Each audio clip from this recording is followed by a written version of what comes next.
नमस्कार दोस्तों, आप लोग हमेशा कहते थे भाई ये बताओ, दुनिया में चाहे कोई भी जुर्म हो उसका एक न एक दिन अंत होता है। कोई भी अधर्मी चाहे कितना भी ताकतवर हो, बलवान हो, उसका एक न एक दिन विनाश होता है और धर्म की जीत होती है। तो आखिरकार इस चीन नाम का देश का क्या होगा? चीन तो दिन प्रतिदिन अधर्म कर रहा है, भारत को हमेशा घेर रहा है और कुछ भी हो जाए हर मुद्दे भारत ही दोषी है। और चीन पाकिस्तान कुत्ते की तरह एक झुंड बना के भारत को घेरने का प्रयास करता है। पाकिस्तान जो बोल दे चीन उसी के पीछे पीछे दीवाना हो जाता है और जब अपना काम आता है तो भारत को मना के यहाँ तक बोलता है भैया भारत तो हमारा पड़ोसी है, हमारा असली मित्र है, हम दोनों मिलकर अमेरिका से लड़ेंगे, भारत तो अब महाशक्ति है। यानी कि मीठी मीठी बातें करके भारत को मना लेता है और ब्रिक्स में शामिल भी करवा लेता है और भारत से जब काम बन गया तो फिर भारत को धोखा चीन देता है।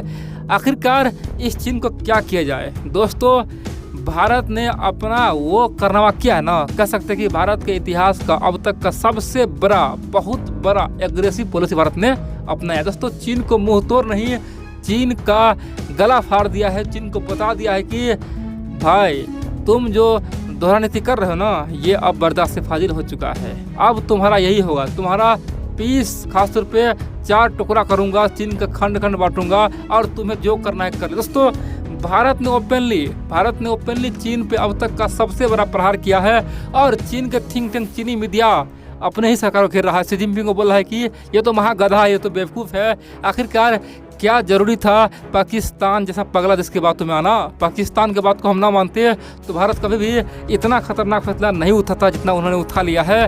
दोस्तों, वहाँ के लोग कह रहा है कि अति का हानि होता है, अति का हानि हो चुका है। चीन पे भारत ने जो कदम उठाया है अब चीन को सर्वनाश हो करेगा। दोस्तों, आखिरकार क्या हुआ मैं आपको तमाम बातें बताऊंगा, आप लोग पूरा वीडियो देखते रहिए। लेकिन इन सबसे पहले आप लोग को बता दूं, दोस्तों आप लोग वीडियो पूरा देखते हैं लेकिन वीडियो को लाइक करना ही भूल जाते हैं। आप लोग से फिर से अनुरोध है, रिक्वेस्ट है, जितना हो सके वीडियो को लाइक करें, चैनल को सब्सक्राइब करें और कमेंट भी करें। आप लोग का लाइक, कमेंट और शेयर बहुत ही महत्वपूर्ण होता है। अब जानते हैं आखिरकार हुआ क्या है। देखिए दोस्तों, आप जानते हैं बहुत जल्द G20 का बहुत ही भव्य मीटिंग भारत में होने वाले हैं और दोस्तों इस मीटिंग पे लेकर अब तक बहुत बड़े बड़े ड्रामे शुरू हो चुके हैं। ड्रामे क्या है? पाकिस्तान में पहले बोल रहा है कि ये मीटिंग नहीं, ये हमारे लिए बहुत बड़ा षड्यंत्र है, भारत ने वो कर दिया है जिसका ना तो हमें उम्मीद था नहीं विश्वास था। पाकिस्तान कह रहा है कि ये G20 मीटिंग का हम बाइकआउट करेंगे। अब दोस्तों यहाँ पे दुनिया पूछ रहा है भैया पाकिस्तान तुम किस आधार पर बाइकआउट करोगे? तुम तो G20 का मेंबर है ही नहीं। यानी कि खाया पिया कुछ नहीं, गिलास फोड़ रहे हो 12 अंगने का। खासतौर पे जब यहाँ पे दुनिया के टॉप 20 देश बात कर रहा है तो तुम्हारा यहाँ पे क्या काम है? तुम जाओ यहाँ से। लेकिन पाकिस्तान बोल रहा है कि नहीं, हम तो G20 का खासतौर पर बाइकआउट करेंगे। दोस्तों, दुनिया भी हैरान है कि आखिर वो बाइकआउट कैसे करेगा, वो तो मेंबर है ही नहीं।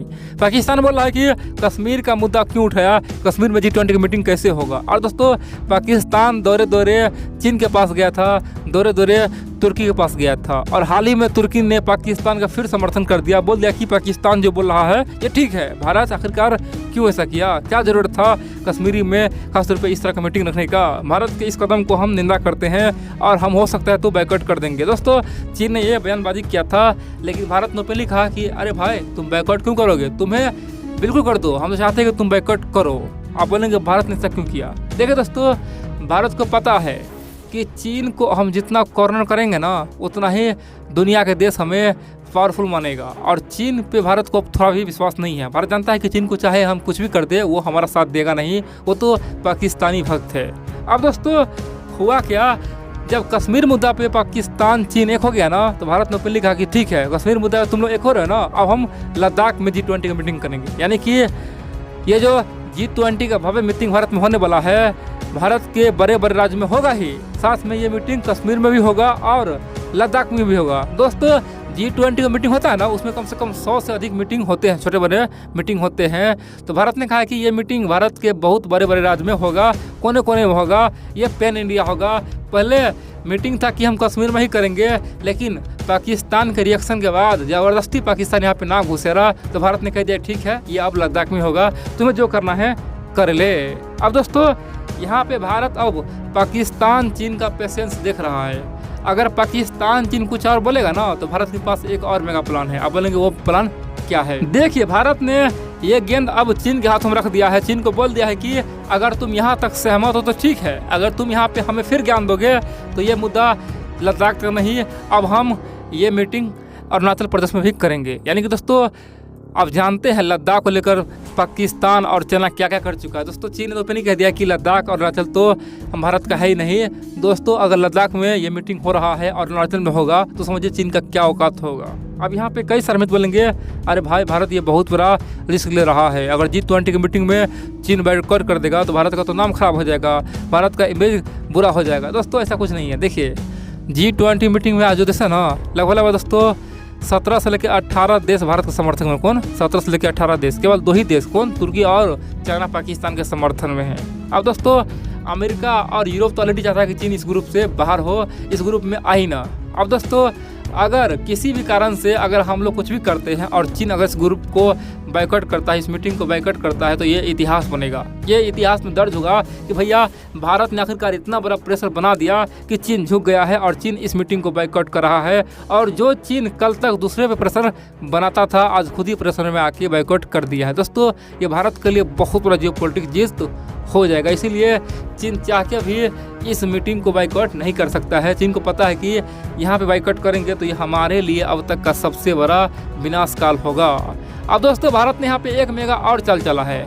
भारत ने पहले कह दिया है कि भैया अब तिब्बत का मुद्दा हम उठाएंगे, पहले चुप थे अब उठाएंगे। दोस्तों अब जानते हैं आज से 2 साल पहले भारत सरकार दलाई लामा यानी कि मोदी जी दलाई लामा से बात करने में भी डरते थे। दलाई लामा को किसी भी जन्मदिन पे दोस्तों बधाई नहीं देते थे, उसे लगता था कि दलाई लामा को हम जन्मदिन पे बधाई देंगे, उससे हम मीटिंग करेंगे तो चीन नाराज़ हो जाएगा, इसलिए दोस्तों दलाई लामा को दूर रखते थे। लेकिन हम जानते हैं आज 6 जुलाई है और आज ही के दिन ये बड़ा फैसला लिया गया है, ऐतिहासिक फैसला लिया गया है कि ये मुद्दा खासतौर पर लद्दाख का मुद्दा निकाला गया है। अब दोस्तों आज ही के दिन भारत के PM नरेंद्र मोदी ने दलाई लामा से फ़ोन पे बातचीत भी किया है और उसे जन्मदिन का बधाई भी दिया है और उन्होंने ओपनली कहा कि दलाई लामा एक अच्छा आदमी है। और दोस्तों ये बात ट्विटर पे शेयर भी किया, यानी कि चीन को दोस्तों ये बात पूरी तरह से चुभेगा और चीन पूरी तरह से रोएगा, पछताएगा, बर्बाद हो जाएगा। आप बोलेंगे तो चीन को इससे क्या मतलब है? दोस्तों भारत के जो यूजर है ना, भारत के लोग अगर ऑनलाइन ताइवान का समर्थन करता है ना, उस पर चीन ने कई बार धमकी दिया था भैया ताइवान को तुम लोग समर्थन मत दो। समझो हमारा मोदी जी खासतौर पे किसका समर्थन कर दिया? दलाई लामा का समर्थन किया है, उसका बर्थडे पे हालचाल पूछा है। समझो चीन कितना बुरा बौखलाएगा। दोस्तों चीन अब चाह के भी कुछ नहीं कर पाएगा, चीन का हालत बुरा हो जाएगा। और एक बात है दोस्तों, जैसी करनी वैसी भरनी। चीन को हमने क्या क्या नहीं किया, उसे झूले पे झुलाया, शी जिनपिंग को भारत में हर जगह घुमाया, लेकिन अंत तक उन्होंने पाकिस्तान का ही गुन गाया। तो ये श्योर हो चुका है भैया हमें अमेरिका साथ दे ना दे, लेकिन चीन तो हमारा दोस्त कभी बन ही नहीं सकता है। दोस्तों ये श्योर हो चुका है कि हमारा साथ रूस चाहे छोड़े न छोड़े, लेकिन चीन तो हमारा कभी मित्र बन ही नहीं सकता है। चीन को हमें हमेशा आप दुश्मन मान के ही चलना पड़ेगा। ये नहीं कि पड़ोसी है एक हो जाएंगे तो दुनिया पर राज करेंगे, एशिया महाशक्ति बनेगा। दोस्तों ऐसा हम मानते हैं ना, चीन मानता है कि भारत कैसे कमज़ोर हो जाए और इसीलिए हर मुद्दे पे भारत को घेरता रहता है।